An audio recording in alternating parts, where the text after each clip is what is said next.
चला काहीतरी रेकॉर्ड करू. आज दोन्ही माईक चालू केले. गप्पा मारूयास गप्पा. काय मारायचं गप्पा? काय काहीतरी मारायचं. हा शाळेत शाळेत आलतो. आज शाळेत गेलो मी. आज पोरांच्या अडचणी हे केल्या. त्यांना टेस्ट टेस्ट सोडवताना प्रॉब्लेम आलते ना. जे इथं आपल्या क्लासमध्ये होतं. काय होतं, मी काहीतरी विचारतो, तुम्ही काय करता, एका सेकंदात उत्तर देता. काय देता?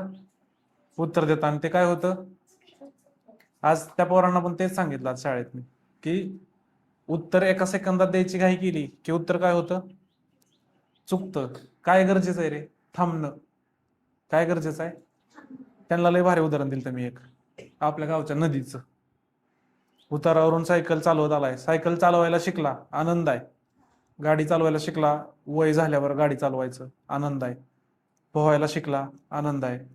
पण सायकल चालवणाऱ्या माणसाने जर सायकल थांबवायलाच शिकलं नाही तर आला वरनं सनकत आपला सनसन सनसन करत, आणि गाडी काय केलं, सायकल सहित थेट कुठं गाडी घातली? नदीत. काय झालं त्यांनी? नुकसान झालं का फायदा झाला? काय झालं? सेम तसंच आहे. आता ही जी गोष्ट आहे ही सायकलची सांगितली, तीच आपल्या अभ्यासाला लागू पडती. मी सगळ्यांच्या ग्रुपवर एक व्हिडिओ पाठवलाय मगाशी. त्याच्यात तो माणूस पियानो वाजवतोय, सॉरी पेटी वाजवतोय, है ना. आणि त्या पेटीमध्ये जेव्हा तुम्ही थांबत नाही, जेव्हा तुम्ही त्या गोष्टीवर हात ठेवून राहता, तेव्हा सूर वेगळे उमटतात, बरोबर का. आणि जेव्हा तुम्ही हात काढून थांबून थांबून वाजवता तेव्हा सूर एकदम भारी उमटतात. तेच तुमच्या परीक्षेला आणि बुद्धीला लागू पडतं. कसं कसं लागू पडतं? जसं की तुम्हाला प्रश्न दिलेला असतो आणि तुम्हाला काय शोधायचं असतं, त्याचं काय शोधायचं असतं? उत्तर. पण ते उत्तर शोधत असताना तुम्ही जर थांबला नाही, काय झालं नाही, तुम्ही जर थांबला नाही तर काय होतं? उत्तर चुकतं का नाही. म्हणजे आयुष्यात थांबणं किती गरजेचं आहे. जर तुम्ही त्या पुलावरून गाडी येताना, तुमची सायकल आणताना स्लो केली नाही, तुम्ही जर थांबला नाही तर काय होतो? ऍक्सिडेंट. तसंच तुम्ही जर विचार करायच्या पूर्वी थोडस विचार करण्याच्या आधी थांबला नाही तर काय होतं? उत्तर चुकतं. कुठं? हा, उलटा जरी माघारी आला तरी काय होणार आहे तुझा? ऍक्सिडेंटच.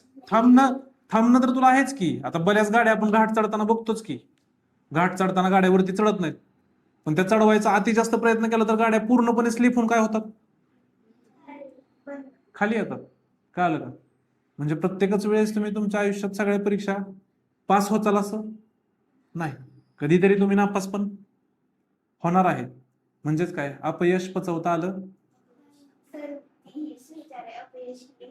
अपयश ही यशाची पहिली पायरी आहे. तेच तुम्हाला कालच्या उत्तरात टेस्टच्या एपीजे अब्दुल कलामांनी सांगितलं होतं. काय फेल म्हणजे काय? FAIL. फेल म्हणजे काय? First attempt in learning. म्हणजे नापास होणं ही शिकण्याची पहिली पायरी आहे. जे मी आपण रोज जे इथं करतो की चुकणं चुकणं ही शिकण्याची काय आहे? जोपर्यंत तुम्ही चुकत नाही तोपर्यंत तुम्ही शिकत. म्हणूनच आपले गुडघे काळे असतात. चालायला शिकायच्या आधी जे आपण 100 वेळा पडलेलो असतो, ज्या पायाला जखमा झालेल्या असतात, सायकल शिकताना, गाडी शिकताना. जसं की मी तुम्हाला पोहण्याचं एक उदाहरण दिलं. बऱ्याच बातम्या आपण वाचतो. काय, 4 पोरं धरणात गेली, एक जण बुडायला लागला म्हणून त्याला वाचवायला गेली. तुम्हाला पोहायला येत असलं म्हणजे तुम्ही एखाद्या पूर आलेल्या वाहत्या प्रवाहात किंवा धरणात उडी मारणं अपेक्षित आहे का? आहे का अपेक्षित? तुम्ही कुठल्याही मोठ्या माणसाला न सांगता, कुणालाही न कुठल्याही गोष्टीची कल्पना न देता तुम्ही अशा ठिकाणी जाऊन, जिथे तुम्हाला वाचवायला सुद्धा कोणी नाही, अशा ठिकाणी जाऊन तुम्ही अशी रिस्क घेणं बरोबर आहे का? त्यांनी कशाला धोका आहे? तिथं तुम्ही नापास होणार आहे का? तिथं तुम्ही नापास होणार आहे का? कोण कान पकडणार आहे का? तिथं तुम्ही डायरेक्ट तुमचा जीव गमावणार आहे. म्हणजे तुमचे कान पकडायला सुद्धा आई बाबांना कान सुद्धा दिसणार नाहीत. मग हे बरोबर आहे का? जसं की गाडी, बरीच लोक दिसतात रस्त्याने जाताना येताना भरपूर वेगात, इथं किती शार्प वळण आहे, बरीच पोरं दिसतात सायकल चालवताना. किती मोठा टर्न आहे. जर आला तुम्ही उताराने फास्ट, गाडी चालवता चालवता किंवा सायकल चालवता चालवता तुम्हाला बॅलन्स कंट्रोल नाही झाला, वेग जास्त असेल तर बॅलन्स कंट्रोल होत नाही, तो बॅलन्स कंट्रोल नाही झाला आणि तिकडून एखादं मोठं वाहन आलेलं असलं कुठलं आणि तुम्ही स्वतःहून जर त्या वाहनाला जाऊन धडकला तर ते केवढ्यात पडणार? त्या चुकीला इथल्या चुकीसारखी चूक आहे का ती? ह्या 4 भिंतींच्या आत, ह्या सेफ वातावरणात इथं बसून पुस्तकात केलेली, वहीत केलेली, पेनाने केलेली चूक आहे का ती? की ती खोडली, मिटली, दुरुस्त केली, तिथं तुमचं त्या वाहनाला धडक बसली चुकून. आणि तिथं जर डोक्याला काही इजा झाली, कायमची एखादी नस वगैरे तुमची ब्लॉक झाली आणि तुमच्या मेंदूनी तुमच्या पहिल्यासारखं, बरेच लोक तुम्ही बघितले असेल ऍक्सिडेंट वगैरे झालेली, ज्यांची बुद्धी काम देत नाही. झालंय ना? हा. मग किती तुमच्या सगळ्यांच्या आसपास ही उदाहरणं आहेत. पण तुम्हाला ह्या गोष्टीचं सायकल चालवताना, गाडी चालवताना भान असतं का? का नियम घालून दिले असतील? म्हणजे आपल्याला काय वाटत असतं, नियम कसले नियम आणि कसलं काय, कशाला पाहिजे नियम, असं आपल्याला वाटत असतं. पण त्या नियमामागचं कारण किती मोठे बघितलं का? नियम द्यायचं काय सांगितलंय? 18 वर्षाच्या आधी गाडी चालवायची. का सांगितलं असेल रे?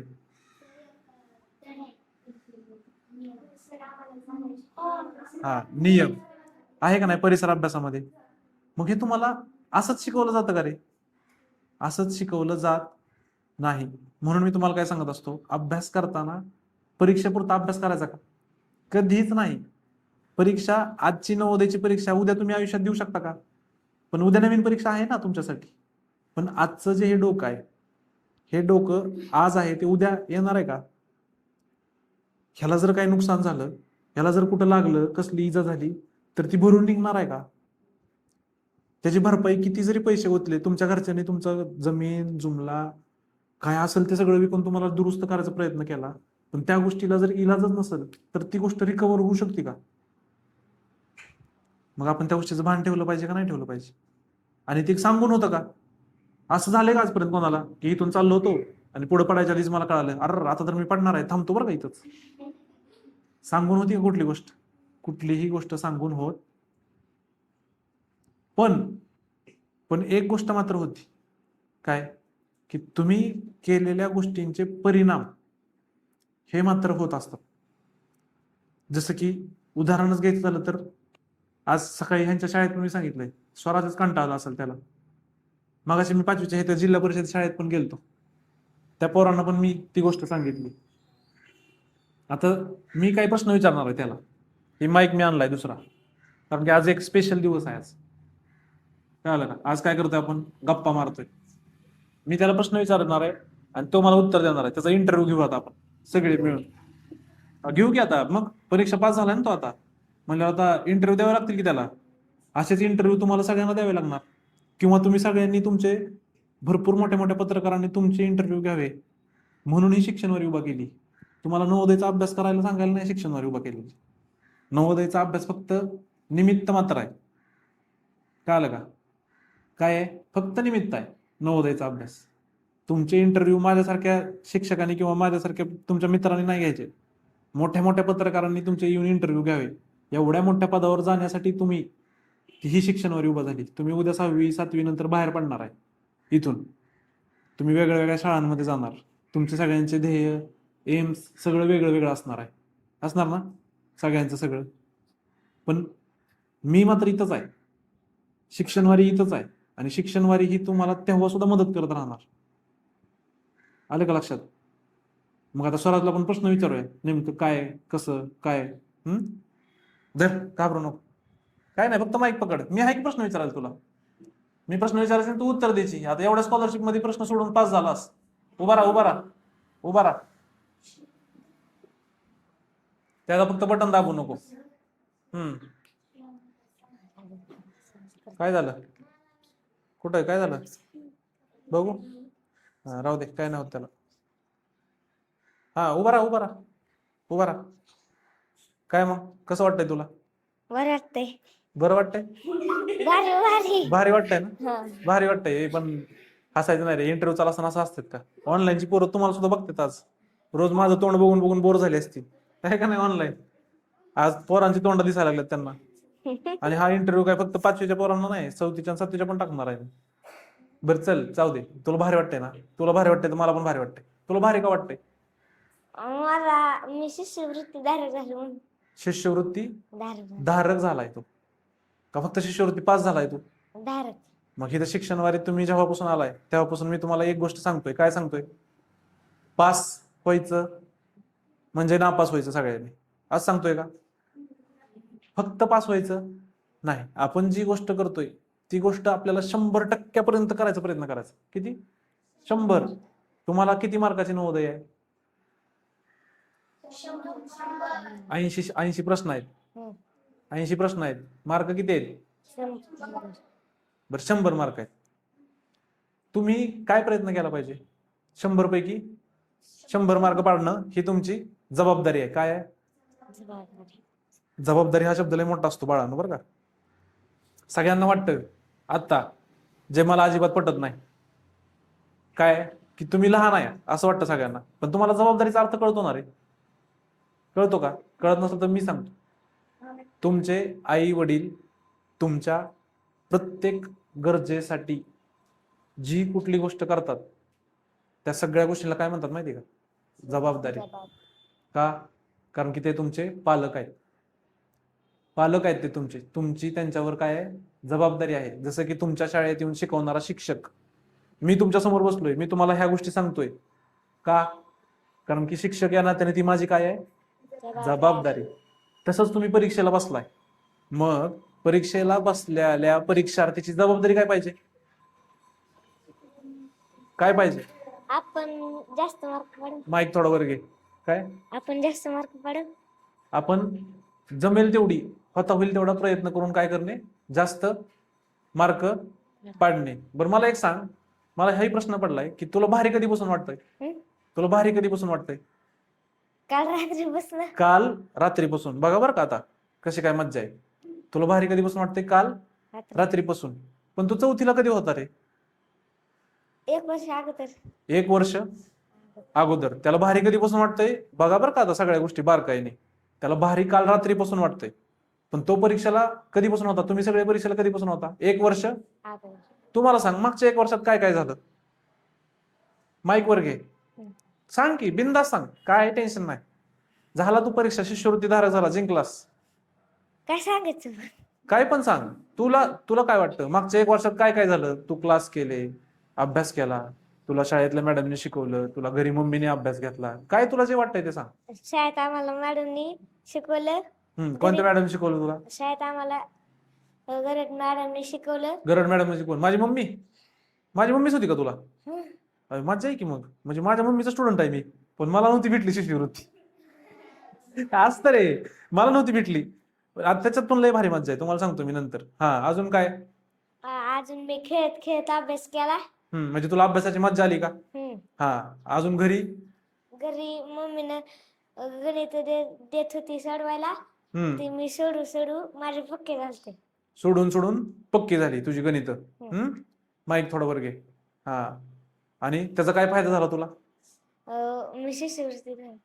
ती शिष्यवृत्ती तू धारक झाला. पण गेल्या वर्षभरात तुला असं वाटलं होतं का की मला शिष्यवृत्ती मिळत? वाटलं होतं? नव्हतं ना वाटलं. मग तरी पण तू काय केलं? अभ्यास. तरी पण तू अभ्यास केला. म्हणजे पुढचा परिणाम काय होईल, मिळेल किंवा नाही मिळेल, हे तुला माहित होतं का? नव्हतं. तरी पण तू काय केला? अभ्यास. त्याच्या मागं काय कारण होतं तुझ्या अभ्यास करण्यामागं? मम्मी सारखं बसायचं, अभ्यास कर अभ्यास कर. हा, म्हणून मी अभ्यास करायचो. हा, इथं बघा बरं का मज्जा. आता काय करायची? मम्मी सारखं अभ्यासाला बसवायची. अभ्यास कर अभ्यास कर अभ्यास कर. तेव्हा आता त्याची एकट्याचीच मम्मी त्याला अभ्यासाला बसवत होती का? तुमच्या सगळ्यांची मम्मी तुम्हाला अभ्यासाला बसवत होती ना? सगळ्यांचीच मम्मी बसवती ना घरी. पण मम्मीने अभ्यासाला बसवली काय वाटतं?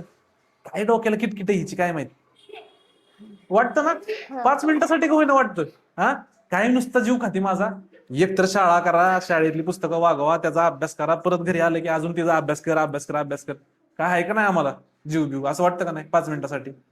पण काल रात्रीपासून तुला काय वाटतंय? काय वाटतंय?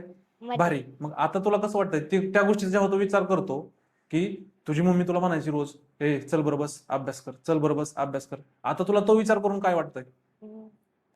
मम्मी खरं बोलायची की नंबर लागेल एक दिवस. म्हणजे काय? म्हणजे तिला तुझी काळजी होती आणि तिचं जेवढं वय आहे, आपल्या मम्मी पप्पाचं जेवढं वय आहे, त्यांचा जेवढा एक्सपिरियन्स आहे तेवढं आपलं वय तरी आहे का? आणि ते कोणाचा चांगल्याचा विचार करत असतात? आपल्या. शेवटपर्यंत एक लक्षात ठेवा बाळांनो, तुमच्या चांगल्या आणि वाईटाचा विचार करणारा दोनच माणसं आहेत. त्याच्यात मी भावा बहिणीला सुद्धा घेणार नाही. एक आहे तुमचे मम्मी पप्पा आणि दुसरे आहेत शिक्षक. ह्याच्या पलीकडे तिसरा माणूस मला माहित नाही. आणि त्याचा परिणाम तुम्ही बघताय. त्याला माहित नव्हतं, गेल्या वर्षभर त्याला माहित नव्हतं तुमच्यासारखंच की त्याचा नंबर लागणार आहे का नाही. त्याला एवढंच फक्त माहित होतं की मम्मी अभ्यास कर म्हणती आणि तो ती करायला लावत होती आणि तो ते करत होता करत होता करत होता करत होता केला केला केला. एक दिवस आला, त्या दिवशी तुम्ही सगळ्यांनी काय केली? परीक्षा दिली. दिली का नाही? त्याच्यानंतर एक दिवस आला ज्या दिवशी तुमचं मार्क कळाली, पास झालाय नापास झालाय काय झालंय हे कळालं.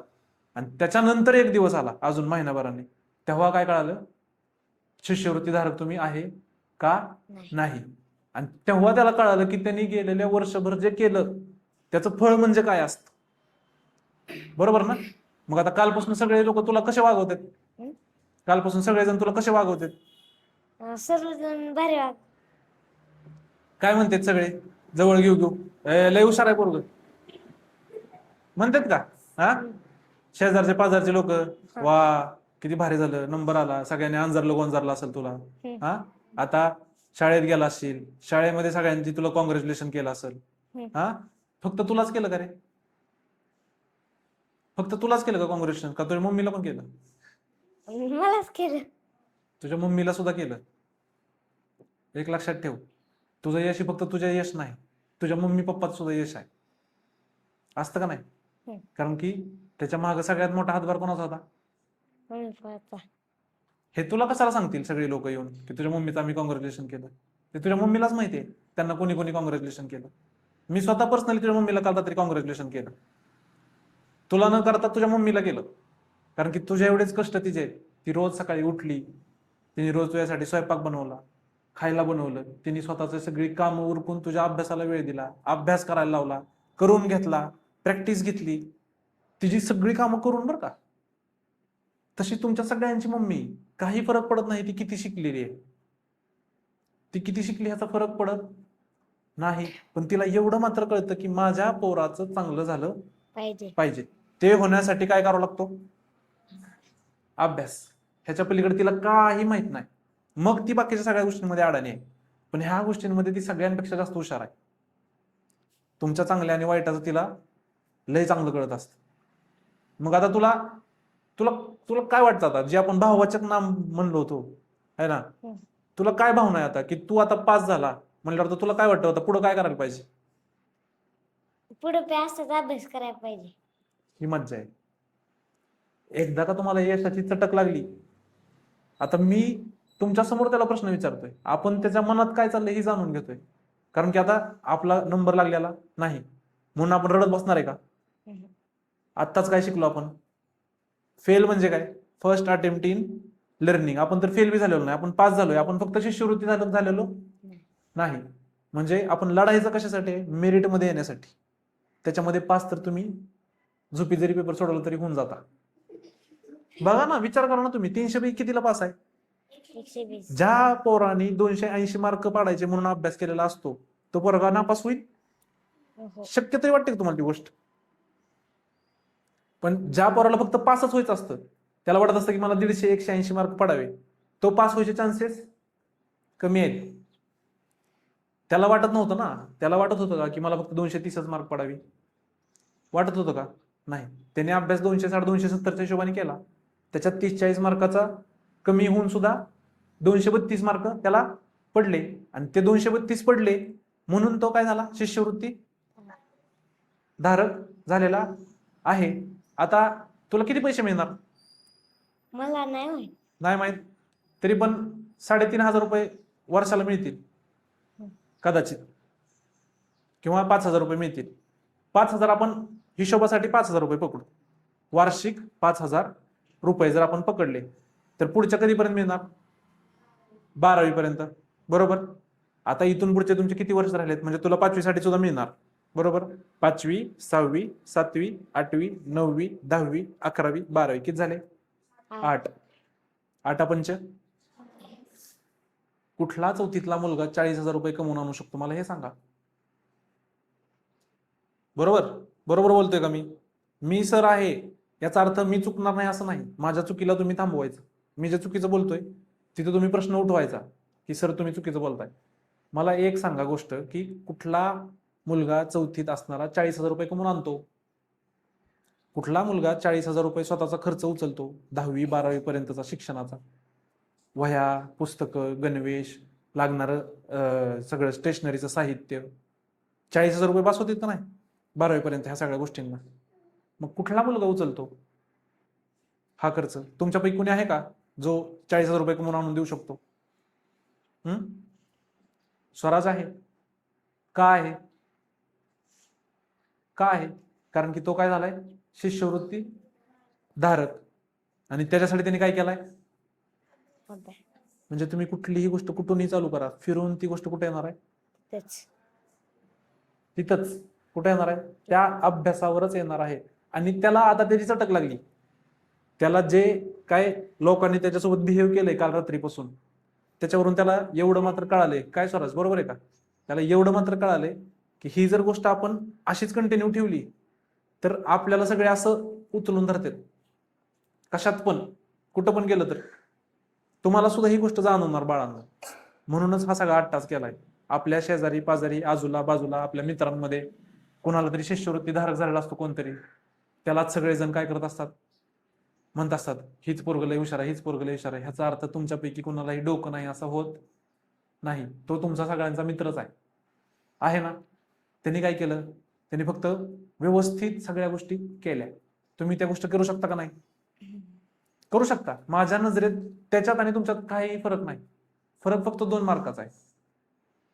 फरक फक्त किती मार्काचा आहे? 2 मार्काचा. किंवा एखाद्याला 215, 218. तुला किती मार्क पडले विराज?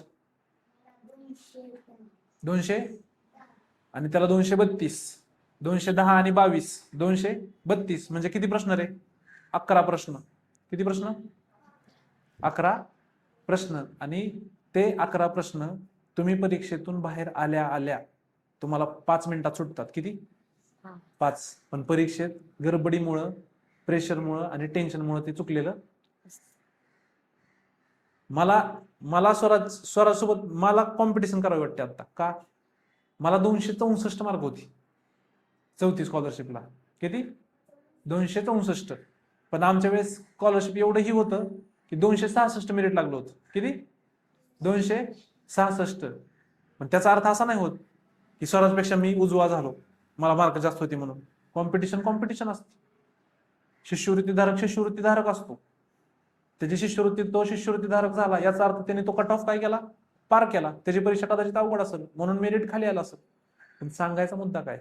मला वाईट ह्या गोष्टीचं वाटतं की तो एक प्रश्न स्वराज झाला, माझा तिथला पोरगा आहे, माझं नाही झालं आणि तेच झालं म्हणून वाईट वाटण्यापेक्षा माझ्या चुकलेल्या एका प्रश्नाचं मला खूप जास्त वाईट वाटतं. का? कारण की तो माझ्यामुळे चुकला. कोणामुळे चुकला? माझ्या स्वतःमुळे चुकला. मी त्या प्रश्नाचा जर व्यवस्थित अभ्यास केला असता तर माझा तो एक प्रश्न काय झाला असता? बरोबर आला असता. आणि मी कुठं असलो असतो? मेरिट लिस्टच्या वरती असलो असतो का नाही? आणि पण मला आता वाटतं वयाच्या 26व्या वर्षी मला वाटतं की आता मला कोणतरी म्हणायला पाहिजे जा तू चौथी स्कॉलरशिप कर. असं वाटतं की आता 300 मार्क पाडीन मी. पण ते होऊ शकतं का? ते होऊ शकत नाही. म्हणून तुम्हाला आजचा वेळ आजच वापरायला पाहिजे. आजचा अभ्यास तुम्ही आजच केला पाहिजे. आजची गोष्ट उद्यावर ढकलली तर ते 2 मार्क खूप जास्त त्रास देतात बरं का. काय करतात? त्रास देतात.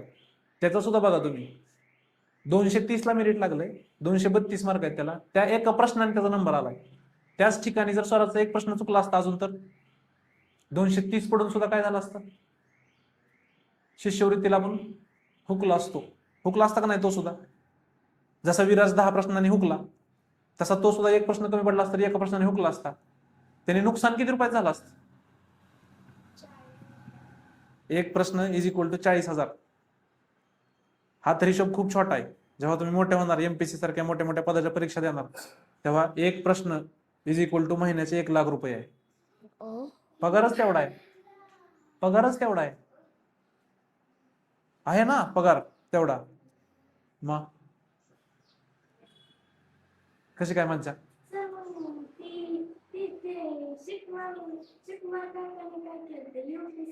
एमपीएससी तेच केलं होतं. मग आता तुझं काय पुढचं प्लॅनिंग सांग आता आम्हाला, तू सगळ्यांना. तुला बरं ठीक आहे, तुझे सगळे मित्र आहेत का नाही, तुला काय वाटतं आता तू शिष्यवृत्ती धारक झाला म्हणजे तू सगळ्यांपेक्षा वेगळा झाला का? वाटतं का तुला असं? असं वाटायला नाही पाहिजे. का? कारण की हे यश तुझं आज पुरतंय, तू ते कष्ट केलं, तुझं त्याला फळ मिळालं. पण उद्या अजून पुढचा टप्पा आहे, उद्या अजून पुढची परीक्षा आहे, उद्या तुला अजून जास्त अभ्यास करावा लागणार. नाहीतर काल 4थीतला केलेला अभ्यास, मी शिष्यवृत्ती धारक झालो म्हणून तू जर उद्या बसला असाच घाड, तर ही सगळी तुझ्या काय होतील, पुढे जातील. आणि तुमचं काय पाहिजे की तुम्ही काय केलं पाहिजे, तुमच्या सगळ्या स्वतःच्या चुका काय केल्या पाहिजे, दुरुस्त केल्या पाहिजेत. आणि चुका दुरुस्त केलेल्या चुकांची काय केली पाहिजे, रिव्हिजन काय केली पाहिजे. तेच केलं त्यांनी. त्याच्यात आणि तुमच्यात फक्त तेवढाच फरक आहे, तुम्ही शिकला, सगळेच शिकला, तुमच्याच सोबत तो शिकला. पण त्यांनी काय केलं, चुका केल्या आणि चुका दुरुस्त केल्या.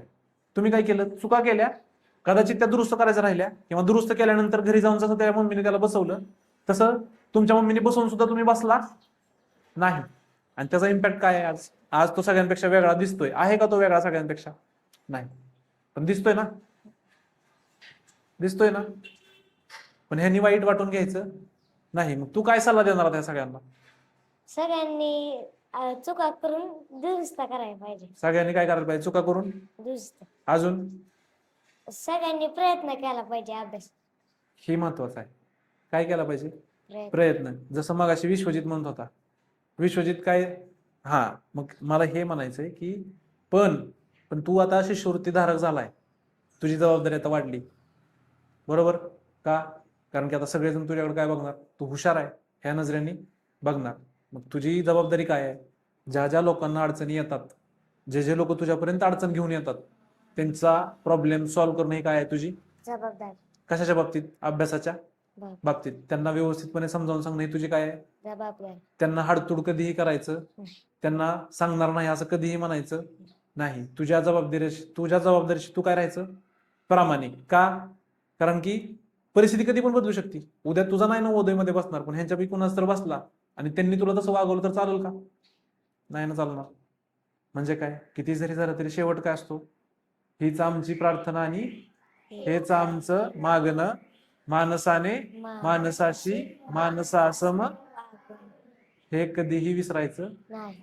असाच तू मोठा हो, असाच तू अजून पुढच्या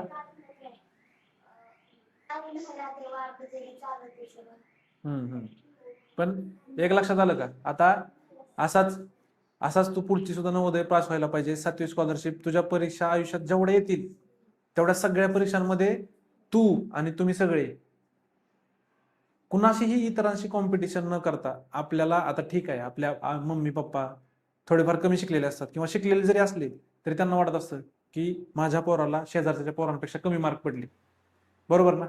पण मी शिक्षक म्हणून तुम्हाला सांगतोय, तुमच्यापेक्षा कुणालाही कमी किंवा जास्त मार्क पडत नाहीत, तुमच्यापेक्षा तुम्हालाच कमी किंवा जास्त मार्क पडतात. पडतंय का बघा, तुमच्यापेक्षा तुम्हालाच कमी किंवा जास्त मार्क पडू शकतात. तुम्ही जर तो निर्धार केला, तुम्ही जर ते ठरवलं की मला मागच्या वेळेस एवढे एवढे मार्क होते, आता मी ह्याच्यापेक्षा खाली येणं तर सोडाच, पण मला पुढच्या वेळेस एवढे एवढे मार्क पाहिजेत, इथंच तुमचा विजय आहे. मग त्याच्या पलीकडे तुमचा स्कॉलरशिपला नंबर येतोय नाही येतोय मला ह्याच्याशी फरक पडत नाही. तुम्ही स्वतःच्यात, आणि एक लक्षात घ्या, दुसऱ्याशी केली कॉम्पिटिशन ही का घातक असते माहिती का? समजा आता स्वराजला 232 मार्क पडले, तो शिष्यवृत्ती धारक झालाय, ठीक आहे, पण तुम्ही जर स्वराज सोबत जर तुम्ही कॉम्पिटिशन केली, जसं की विराज भाऊच आहे त्याचा, तरी पण विराजने जर स्वराजची कॉम्पिटिशन केली तर विराजला किती प्रश्न फक्त बरोबर आणायचे, 10. किती, 11वा प्रश्न बरोबर आला की विराज स्वराजच्या पुढे गेला. पण विराजनी स्वतःची कॉम्पिटिशन केली आणि विराज जर म्हणला की 250च्या खाली काही जरी झालं तरी येत नसतो, विराजचे किती प्रश्न बरोबर येणार आहेत, किती, 40. किती? 40. स्वराजच्या पुढे जाण्यासाठी फक्त 10 प्रश्नांची गरज आहे त्याला, 11 प्रश्नांची. पण त्यांनी स्वतःशी जर कॉम्पिटिशन केली तर त्याला किती प्रश्न बरोबर येणार आहे? 40. 10 मध्ये आणि 40 मध्ये जमीन आसमानचं अंतर आहे का? आणि ते 40 प्रश्न जर त्यांनी बरोबर आणले तर उद्या कॉम्पिटिशन मेरिट 5, 10, 15 मार्कांनी जरी खालीवर झालं तरी सुद्धा विराज त्या मेरिटच्या लांब पुढे असणार आहे. त्याला त्या मेरिटचं टेन्शन सुद्धा नसणार आहे. येते का लक्षात गोष्ट? म्हणून दुसऱ्यांशी कॉम्पिटिशन करण्यापेक्षा स्वतःशी कॉम्पिटिशन केली की त्या कॉम्पिटिशनला लिमिट नाही. पण दुसऱ्यांशी केली की ती तेवढ्यापुरतीच आहे. ती तेवढ्यापुरतीच आहे. जसं की एखाद्याकडं एक सायकल आहे छोटीशी. तुम्ही जर रडत बसला की मला सायकल पाहिजे, ह्याच्यासारखी सायकल पाहिजे, ह्याच्यासारखी सायकल पाहिजे, तर तुम्ही जास्तीत जास्त काय करणार? त्याच्यापेक्षा 1 इंच मोठी सायकल घेऊ शकता, बरोबर?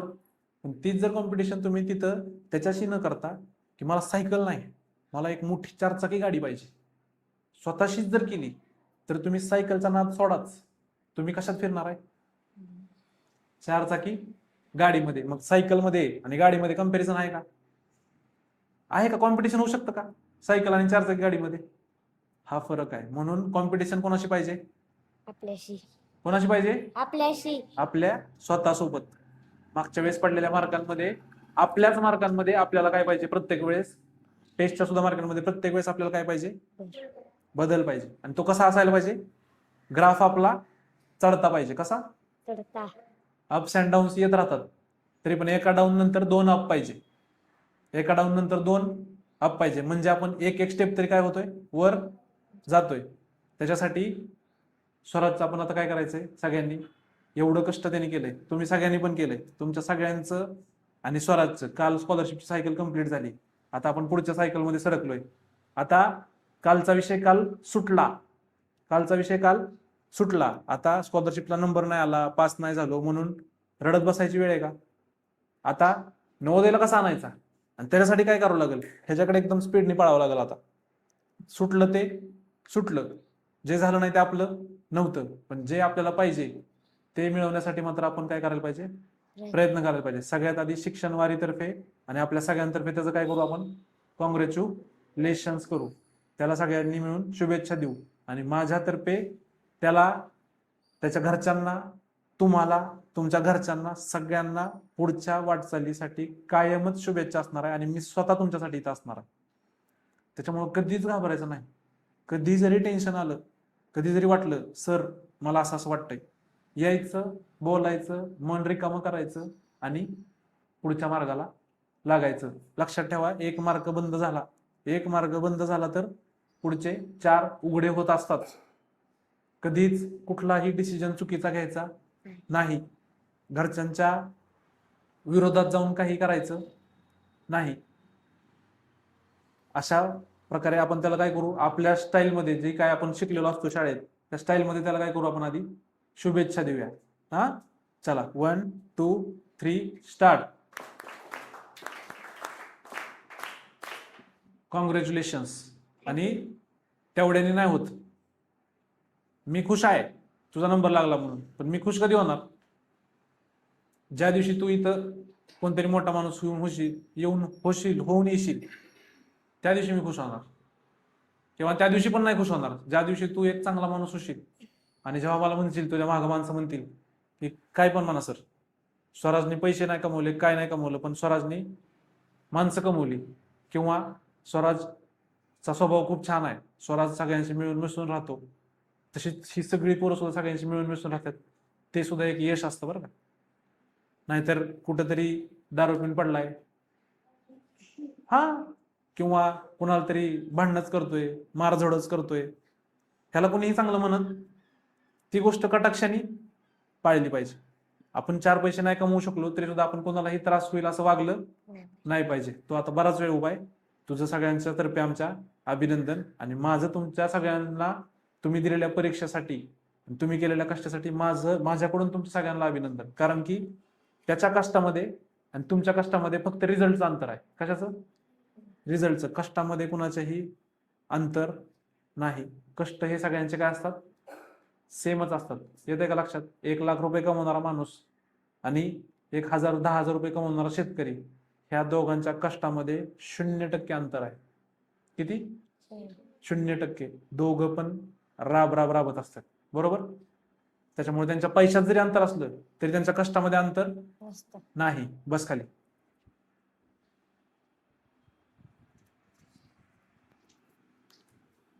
मग आता काय कळालं तुम्हाला स्वराजकडून? काय कळालं तुम्हाला स्वराजकडून? काय कळालं? अभ्यास करायला पाहिजे, पण फक्त अभ्यास नाही करायला पाहिजे, स्मार्ट वर्क करायला पाहिजे. काय? स्मार्ट वर्क केलं की बरोबर सगळ्या गोष्टी आपल्या जवळ येतात. आणि मी जी उदाहरणं सांगितलं ती लक्षात ठेवा. एकदम छोटी छोटी आहेत उदाहरणं, पण त्यातून शिकण्यासारखं खूप जास्त काही काय असतं. म्हणूनच आपल्याला लहानपणी पंचतंत्राच्या गोष्टी सांगतात, आहे ना. छोट्या छोट्या गोष्टी. एक उंदीर होता, एक सिंह होता. मग उंदराने जाळं कुरतडून दिलं त्या सिंहाला, रिकामं करून दिलं. परत सशाची आणि कासवाची गोष्ट. बरोबर. इथं इथं ती लागू पडती बघा, ससा कासवाची गोष्ट. स्वराजने कासवासारखं काम केलंय, एकदम संतपणे, पण रोज. संतपणे पण रोज. आणि आपल्यापैकी काही काही जण काय करतात, 4 दिवसाचा अभ्यास आज करतात आणि पुढचे 4 दिवस सुट्टी. त्यांनी काय होतं, 4 दिवसापूर्वी केलेला अभ्यास चा मध्ये गॅप पडल्यामुळे काय होतं, तो अभ्यास विसरून जातो. आणि 5व्या दिवशी परत एकदा मागच्या 4 दिवसाचा आणि पुढच्या 1 दिवसाचा 5 दिवसाचा अभ्यास करावा लागतो, बरोबर का. त्याच्यामुळं अभ्यासात खंड पडला नाही पाहिजे. काय झालं पाहिजे? अभ्यासात अजिबात खंड नाही पडला पाहिजे. अजून कोणाला काय प्रश्न विचारायचे? बोला बोला, चर्चा, गप्पा मारायची. मी माईक आणलाय तुमच्यासाठी खास. वेड्यानं 2 माईक घेतले, एवढा खर्च करते मास्तर तुमचं. बोला की, काय काय आता तुम्हाला काय वाटतं, कसं काय चाललंय आपला क्लास? कसं चाललंय तुम्हाला काय वाटतं, आपला क्लास कसा चाललाय? नाही चांगला चालला? कसा चाललाय? मजा येते का तुम्हाला? फक्त म्हणा तुम्ही लेक्चर देत जाऊ नका, नाही तर लय मजा येते. असं आहे का? हा, आहे का असं? नाही. मग काय अजून काय वाटतं तुम्हाला, अजून काय करायला पाहिजे आपण? अभ्यास तर रोजच केला पाहिजे हो, त्यात काही हे नाही. चुकीच्या दुरुस्त्या पण केल्याच पाहिजेत रोज. सगळ्यात आधी चुका केल्या पाहिजेत. काय केल्या पाहिजेत? आणि चुका करण्यासाठी काय करावं लागतो? अभ्यास. तुम्हाला आता तुम्हाला वाटत असणार कुठलाही एक मला प्रॉब्लेम सांगा, म्हणजे बाहेरचा कुठला पण चालतो, असंच सर मला वाटतो हा एक लय मोठा प्रॉब्लेम आहे, किंवा आपल्या बाहेर चालणाऱ्या ज्या गोष्टी असतात ज्या तुम्हाला कधी कधी त्रासदायक वाटतात, आहे ना.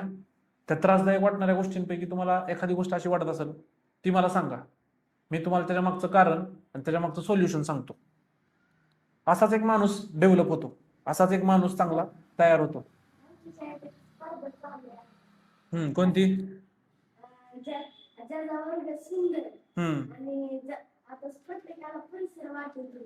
हा. जेव्हा परिसर स्वच्छ आणि वर्ग सुंदर दिसत, 3 नंबर काढायचे, पहिला, दुसरा आणि तिसरा. जेव्हा नंबर येईल पहिल्या नंबरला ती कायम सर्व चालूच राहते वाटतं. त्याच्याशी त्याचं काय करायचं त्याचं? कारण की प्रोत्साहन देण्यासाठी. आता तू जे सांगितलं की ज्याच्या वर्गाचा परिसर स्वच्छ, ज्याचा वर्ग सगळ्यांपेक्षा सुंदर, त्याच्या वर्गात जे नंबर काढणार. का केलं असेल हे? का केलं असेल? कारण की आपण आपली शाळा सुटल्यानंतर, आपण शाळेतून पास आउट झाल्यानंतर आपण जिकडे पण कुठं जाऊ, कॉलेजला जाणार, जेव्हा तुम्ही आपलं घर सोडून घराच्या बाहेर जाणार, तेव्हा तुम्ही स्वतंत्र होणार घरच्यांपासून. तुमच्या स्वतःच्या कपडे धुण्यापासून ते रूम झाडण्यापर्यंत आणि जेवण बनवण्यापर्यंतच्या सगळ्या गोष्टी तुम्हाला कराव्या लागणार. हे करण्यासाठी जे प्रोत्साहन द्यावं लागतं, त्याच्यासाठी त्यांनी तो उपक्रम चालू केला. आजच तुम्हाला तुमचा परिसर स्वच्छ ठेवण्यासाठी झाडून काढावं जर लागलं तर तुम्ही शाळेत काय शिकणार? झाडून काढायला शिकणार. आणि तेच झाडून तुम्ही कुठं काढणार? तुमच्या स्वतःच्या रूमवर काढणार ना. आज जे डेकोरेशन, आज जी सजावट तुम्हाला तुमच्या वर्गाची करायला सांगितली, तीच सजावट उद्या तुम्ही तुमच्या घरात, आणि तुमचं इथलं घर झाल्यानंतर जेव्हा तुम्ही मोठे होऊन तुमचं स्वतःचं घर तयार करणार, तेव्हा त्या घरात सुद्धा करणार. अजून बाहेरचा असा कुठला प्रॉब्लेम वाटतो तुम्हाला? असा चालता चालता रस्त्याने चालता चालता समजा खड्डा दिसला, आता तुम्ही म्हणणार खड्ड्याचा आणि शिक्षणाचा काय संबंध? प्रश्न पडतो का तुम्हाला? जसं की आपल्या त्या ब्रिजची हालत होती नदीवरच्या, होती ना मागच्या 2-3 महिन्यापूर्वी? कसा होता तो ब्रिज? एकदम खिळखिळा झालेला. आता तुम्ही म्हणणार सर ह्या ब्रिजची जी हालत आहे, त्या पुलाची, नदीवरच्या पुलाची जी हालत आहे आणि शिक्षणाचा काय संबंध आहे ना? मी तुम्हाला सांगत असतो ना सारखं सारखं, एवढं शिकायचं म्हणून शिकू नका, परीक्षेसाठी शिकू नका, बरोबर ना? आता त्याचा आणि ह्याचा काय संबंध होता मी तुम्हाला सांगतो. त्याचा आणि ह्याचा शिक्षणापर्यंत विषय कसा येतो, म्हणजे त्या तुटलेल्या एवढ्याशा पुलाचा शिक्षणापर्यंत, तुम्ही आता शिकत असलेल्या शिक्षणापर्यंत कसा काय फरक पडतो? तर मला एक सांगा, तो जो तुटलेला पूल होता तो कोण बनवत रे? ग्रामपंचायत. म्हणजे ग्रामपंचायत ते काय करते? टेंडर काढते, म्हणजे ते बनवायला कोणाला तरी देती ग्रामपंचायत, बरोबर? हा, मग ग्रामपंचायतीला ते टेंडर कोणाला द्यायचं ह्याच्यासाठी ग्रामपंचायतला जे सदस्य आहेत, जे ग्रामपंचायतचे सदस्य आहेत, त्यांना काय पाहिजे? नॉलेज पाहिजे, त्या गोष्टीचा थोडा तरी काय पाहिजे? अभ्यास पाहिजे, बरोबर का नाही?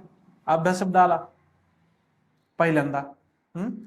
त्यांच्याकडे एखादी कुठली तरी चांगली डिग्री पाहिजे.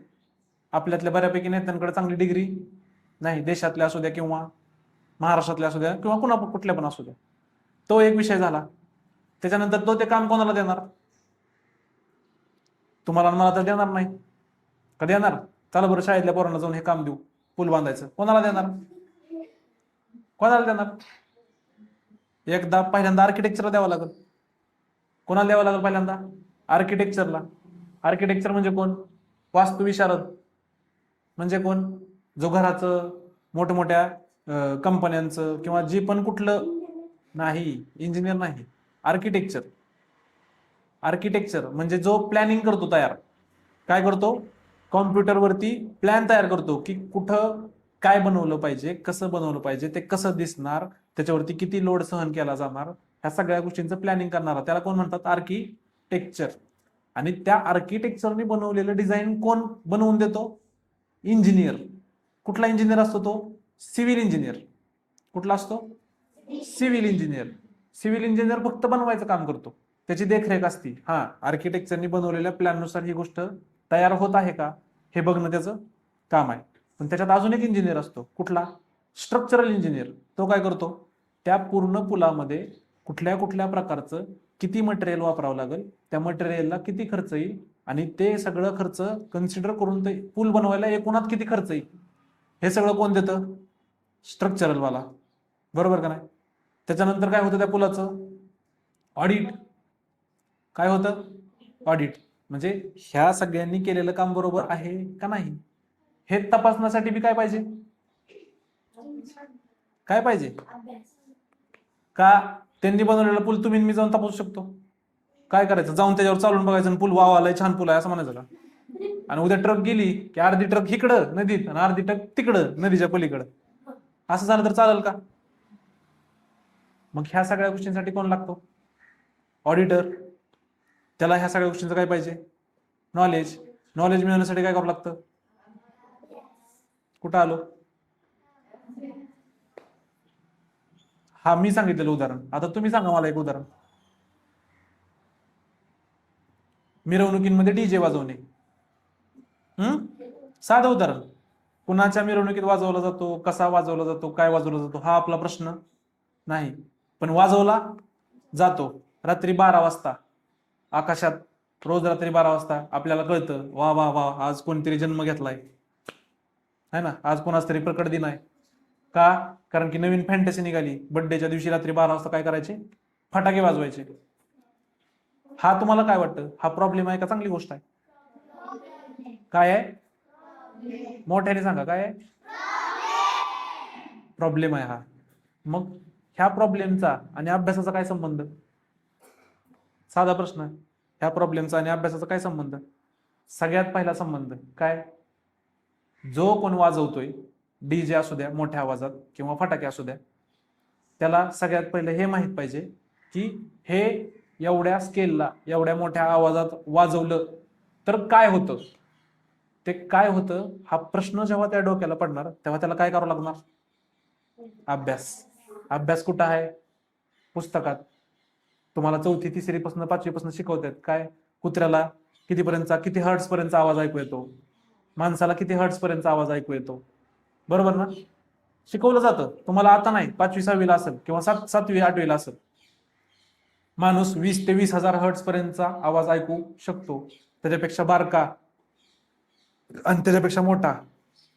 इन्फ्रासोनिक आणि अल्ट्रासोनिक आवाज आपण ऐकू शकत नाही. कळलं का? त्या फटाक्यांनी किती आवाज होतो, त्या आवाजाने कुठला त्रास होतो, ह्याचा काय असावा लागतो फटाके वाजवणाऱ्याला?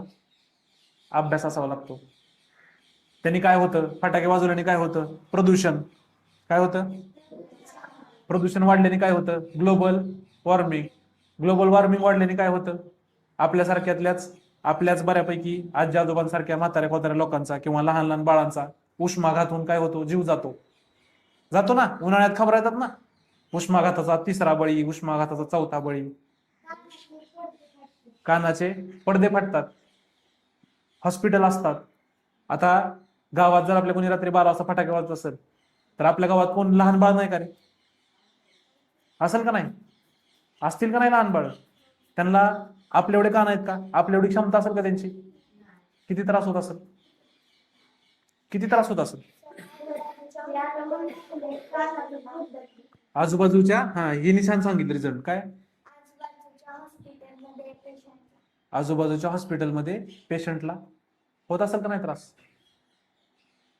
आणि आवाज, अतिशय जास्त आवाजाच्या ठिकाणी मेकॅनिकल इंडस्ट्रीमध्ये 25 25 20 20 10 10 15 15 वर्ष काम करणाऱ्या आवाज कॅन्सलिंगचे इक्विपमेंट न घालता काम करणाऱ्या लोकांना कॅन्सर होतो.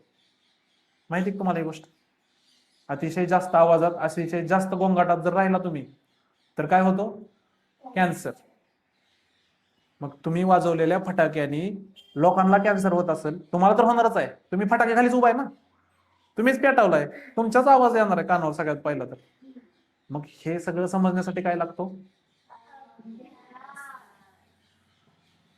ह्याच्याशी, तुमच्या पुस्तकाशी ह्याचा काही संबंध नाही, पण आयुष्य जगताना ह्या सगळ्या गोष्टी किती महत्वाच्या आहेत. लागतो का नाही अभ्यास? बरं, ही जी वाजवणारी आहेत, हे जे कोण असतील वाजवणारे लोक, ह्या लोकांना थांबवावं लागेल कुणीतरी. पण थांबवणाऱ्याला पण काय माहित असावं लागतं आधी? हे वाजवल्यावर काय होतं हे माहित असावं लागतं का नाही त्याला? नाहीतर त्याला जर माहित नसेल की वाजवल्यामुळे काय त्रास होतोय तर तो ह्यांना थांबवणार कसं? साधं गणित आहे. म्हणजे थांबवणाऱ्याला सुद्धा काय पाहिजे? माहित. काय पाहिजे? शुगर झाल्यावर? कारण शुगर दिसताना आपल्याला एकदम छोटा आजार दिसतो, पण शुगर हा सगळ्यात घाणेरडा आजार आहे बरं का. घाणेरडा म्हणजे शुगरचं काय होतं माहिती का? शुगर आतून बॉडी हळूहळू निकामी करतं. म्हणून शुगरवाल्या लोकांना काय सांगितलेले असतात? पथ्य पाळायला सांगितलेले असतात. डोळा जातो, काही वेळा पॅरालिसिस अटॅक येतो, काही वेळा हात बाद होतो, काही वेळा बोट काम करायची. परत शुगर झालेल्या माणसाला जर थोडी जरी जखम झाली तर ती एवढी जखम एवढी होती, जर त्याला जास्त प्रमाणात शुगर असेल तर. म्हणजे बॉडी तुमची रिॲक्ट करायचा हळूहळू काय करते? बंद करते. आणि शुगर जर जास्त काळ राहिली तर ती आतून हळू एक एक एक एक ऑर्गनवर इम्पॅक्ट करत करत करत शेवटला माणसाला मारते. शुगर. मग आता शुगर ही माणसाला काय करते हे जर तुम्हाला कळालं असेल तर आता ह्याचा परिणाम काय होणार हे तुम्हाला कळाल्यानंतरचा?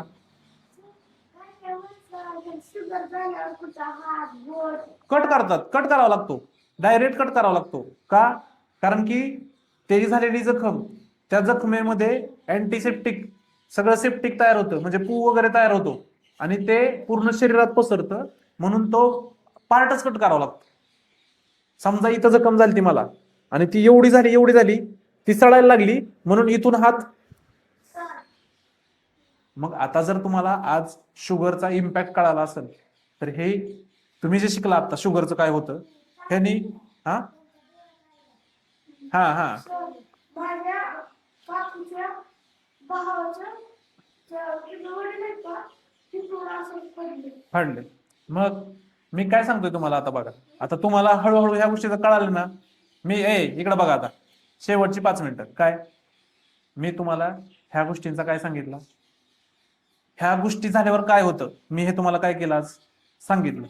आता ह्याचा परिणाम काय होणार, ह्याच्या पुढं तुम्ही शुगर होणार नाही याची आयुष्यभरासाठी काय घ्यायची, त्याच्यासाठी सगळ्यात पहिल्यांदा काय करावं लागेल, जी फालतूचे चॉकलेट खाणं आहे, विनाकारणचा जो 2-2, 3-3 टाइम चहा पिणं आहे, किंवा अतिशय जास्त गोड पदार्थ खाणं आहे, हे काय करावं लागेल. हा, मग बॉडीने वर्कच केलं नसतं. बॉडी चालवायला शुगर लागते, तोच तर प्रॉब्लेम आहे. बॉडी चालवायला सुद्धा काय लागते, शुगर. कधी कधी तुम्हाला चक्कर आल्यावर सगळ्यात पहिल्यांदा काय पाजतात, मीठ साखर पाणी पाजतात, किंवा खडी साखर खायला देतात का, कारण की बॉडीतून शुगर कमी झाली असते, त्याच्यामुळे काय होतं, बॉडी थकल्यासारखं फील करत असते. म्हणजे सगळ्या गोष्टी एकमेकांवर डिपेंड असतात. मग सांगायचा मुद्दा काय, हे जेव्हा तुम्हाला माहित होतं तेव्हा तुम्ही काय करता, त्या गोष्टीपासून सांभाळून राहायचा प्रयत्न करता. पण ते माहित करून घेण्यासाठी काय लागतं,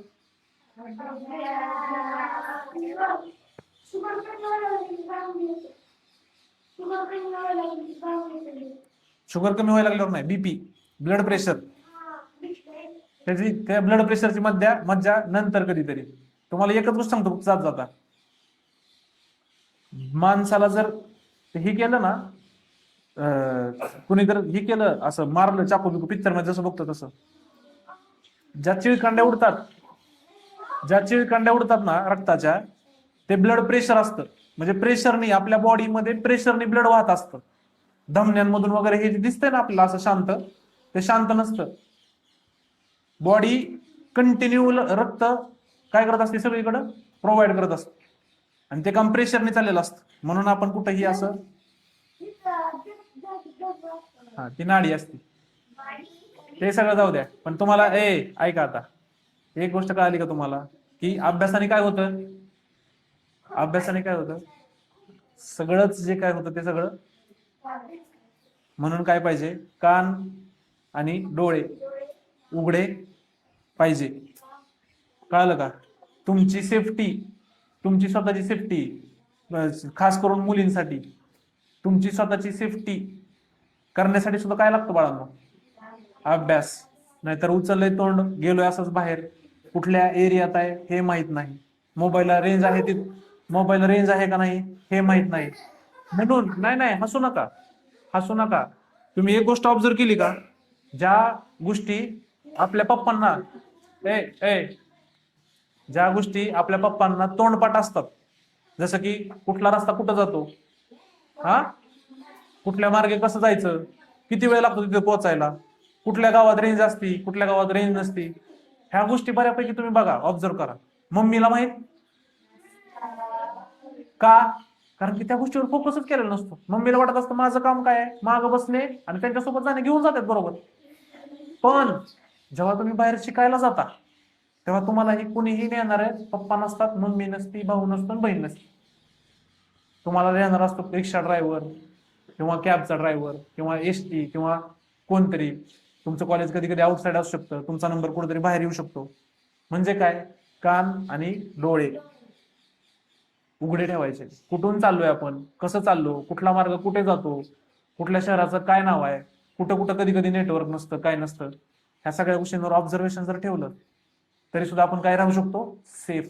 काय राहू शकतो, आपल्या आजूबाजूला काय हालचाली चालल्यात, कुठली माणसं कशी बिहेव करतायत, ऑड बिहेवियर कुणाचा आहे, हे सगळं आपल्याला काय पाहिजे, ह्याच्यासाठी काय पाहिजे, ऑब्झर्वेशन. काय पाहिजे, त्याच्यामुळे खास करून पोरींनी डोळे कायम उघडे ठेवायचे.